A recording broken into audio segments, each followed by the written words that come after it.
Eu tenho que retornar à minha infância, que foi passada na fazenda de meu pai. A melhor coisa que pode acontecer para uma criança é isso. E no pomar da fazenda tinha uma árvore, uma mangueira muito velha e muito grossa, na qual, sabe o que eu fiz? Uma casinha. Eu tinha quantos anos eu tinha? Acho que 7 anos, 6 anos, por aí assim, mais ou menos.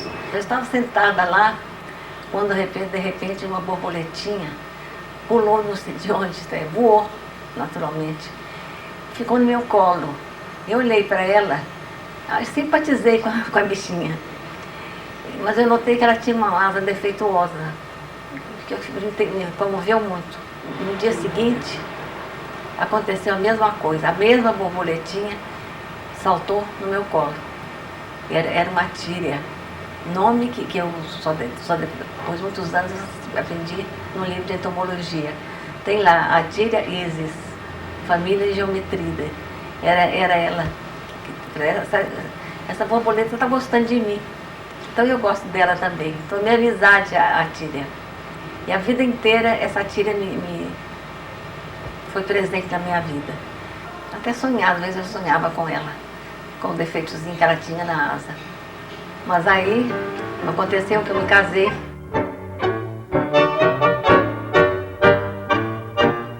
Tive 3 filhos.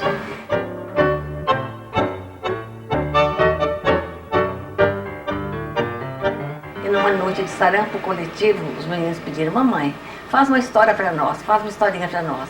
E aí veio na minha cabeça a tíria, o caso da borboleta tíria, né? Esse e a Aventura de Xixo também, os dois vieram. História do Fundo do Mar, me deu um acesso de louco de inventar história. Mas a tíria foi a principal. Muita gente pergunta: mas por que você pôs uma borboleta assim defeituosa? Eu fiquei pensando, por que eu fiz?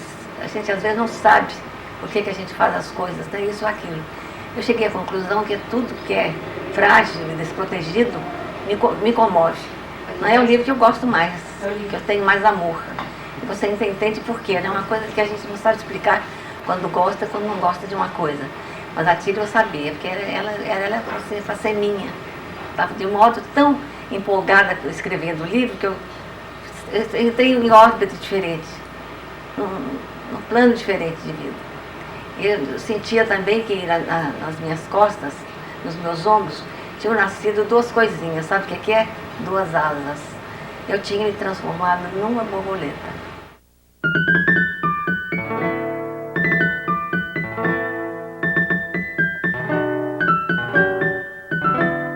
Mesmo quando eu era menina, eu tinha uma imaginação desenfreada completamente. Eu vivia inventando histórias na minha cabeça. Eu nunca pensei em ser escritora. Mas tudo me indicava que eu tinha jeito para isso. Eu sempre tirava notas ruins em geografia e matemática. Mas em redação eu sempre fui a primeira, tirava nota 10. A professora escreveu um dia: menina, você vai ser escritora. Eu procurei a professora: eu ser escritora? Não quero ser, não. Eu sei, minha filha, mas a questão é que você é.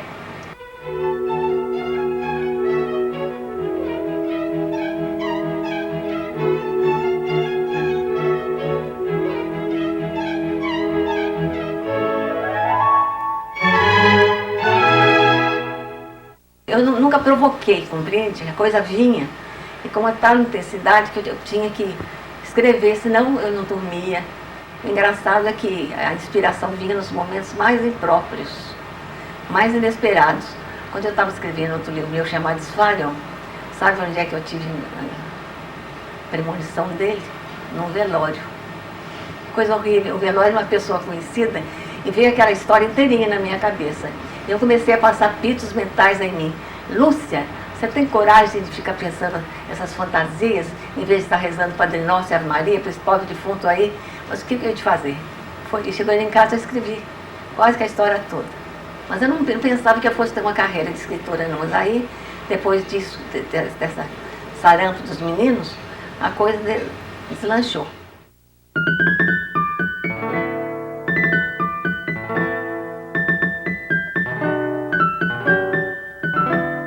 E a gente vai aprender muita coisa, que o escritor, sobretudo, com criança. Muito mesmo. Aprende aprender e a respeitar a criança. Eu tenho um baú cheio, uma gaveta cheia assim de cartas de criança. Ele primeiro pergunta, fala assim, eu tenho 10 anos, eu tenho 12 anos, e você quantos anos tem? Porque eu acho tão importante, meu Deus, a criança estudar bicho, natureza, flor, planta, tudo merece respeito, né? Tudo que é vivo. E quando a gente consegue transmitir isso para a criança, quem dera que eu tivesse conseguido isso, a gente se sente realizado. Despertar nelas um instinto de solidariedade humana, que eu acho mais importante de tudo. Porque atrás disso vem tudo certo, você reparou? Quem tem solidariedade humana tem tudo. Mas depois a minha literatura foi passando de criança para jovem. Não é? Por exemplo, Os Caravelhos do Diabo não é livro para criança. Esse que eu fiz agora, o Asteroide, não é absolutamente livro para criança.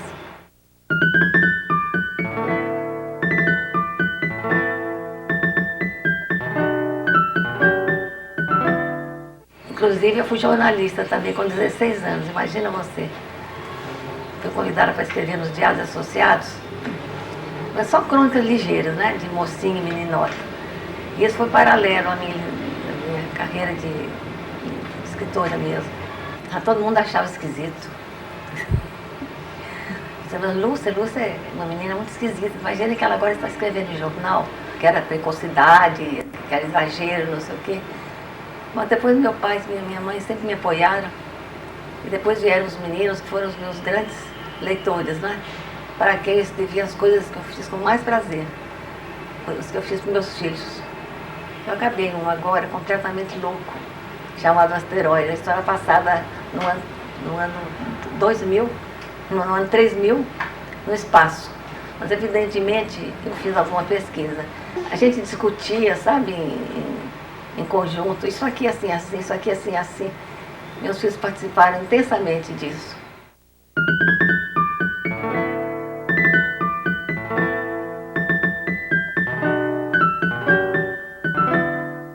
Mas a gente às vezes tem uns maus sucessos, como se diz, né?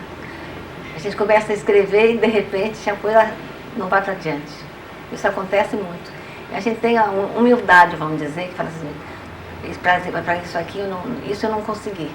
Tem histórias que de repente você sente que elas não têm consistência, que se você for continuar, não fica uma coisa sincera. E não sendo uma coisa sincera, como eu te disse, a criança sente, por incrível que pareça. Às vezes me encomenda alguma coisa para escrever, algum editor, alguma coisa, não vai. Se eu não sinto aquilo sinceramente dentro de mim, não vai. Se você me perguntar se eu vou escrever algum livro mais, eu não sei. E que livro, que tipo de livro, eu também não sei. Eu não posso dizer que, por mais que a pessoa insista comigo, as vantagens e tudo, financeiras e tudo, não.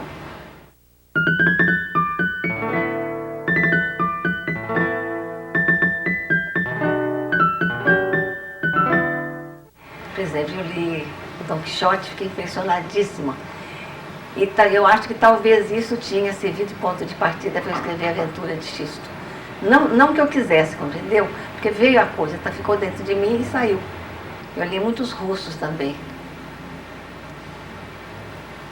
E eu tive assim, uma formação boa, porque meu irmão Aníbal era escritor, mais velho do que eu.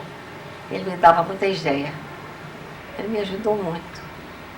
Primeiro ele escolhia minhas leituras, né? Me dava as leituras. E depois aprendi um pouco da vida. Ele era uma pessoa assim, muito boa, muito humana. Cecília era muito minha amiga, muito mesmo. A gente se dava muito bem, a gente dirigia muito uma outra. Um dia eu estava sentada no sofá assim, de nossa casa em Belo Horizonte, a empregada chegou e me deu uma carta assim. Ó, dona Lúcia, chegou para a senhora. Uma carta de Cecília, que tinha o nome dela atrás. Quando eu abri, era assim a carta. Lúcia, sonhei que você trazia um vestido cor-de-rosa posto pelo avesso.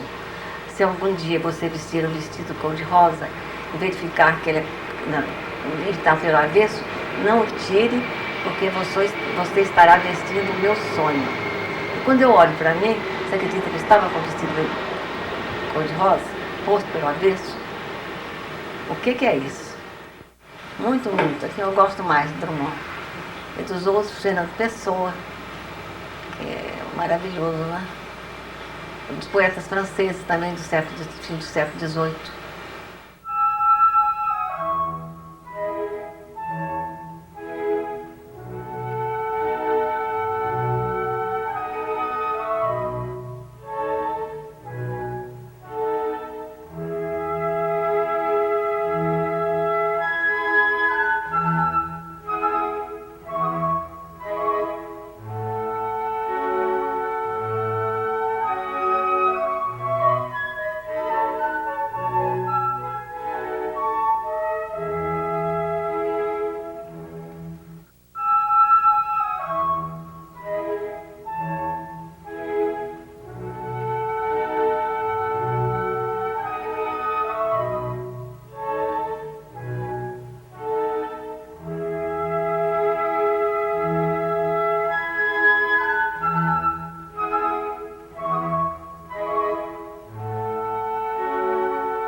Você me sinto mineira? Eu mesmo não sei o que eu me sinto.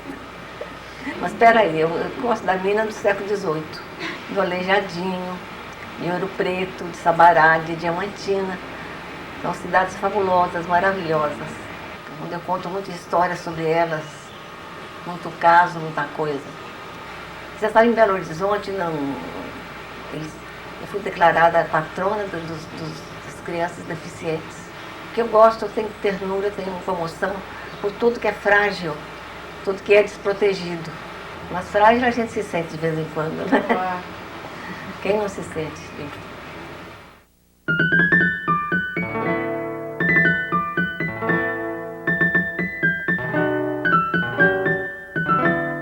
A vida inteira, dentro do meu coração, sobretudo. A borboletinha está lá dentro. Borboletinha de asa quebrada, né? Eu escrevi o que estava dentro de mim. Nesse ponto falei, o que é que eu de fazer? Se agradar, ótimo. Se não agradar, o que é que eu vou fazer também, não é? Mas é engraçado que as histórias tinham que sempre acabar bem. Geralmente eu sou benevolente. Quase sempre acabava bem. Aliás, eu vi uma entrevista do Vargas Llosa, que você deve ter conhecido os livros dele, dizendo o seguinte, sobre esse assunto. Então perguntaram a ele o que ele achava. E ele então contou o seguinte, que ele, quando ele era menino, tinha que acabar bem forçosamente. E quando ele lia um livro que não tinha acabado bem, ele arrancava a página onde o final, onde o desastre acontecia, ele escrevia à mão o fim que ele queria e colava no livro, acabando bem.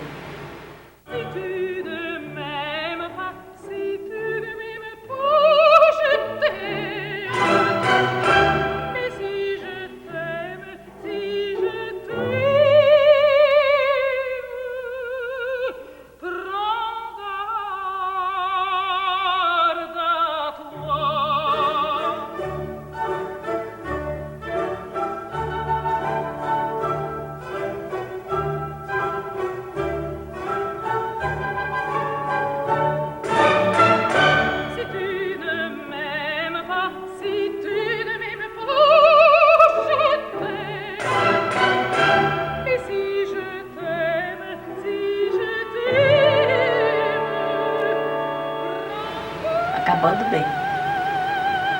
Depois ele mudou um pouco, né? Maravilhoso.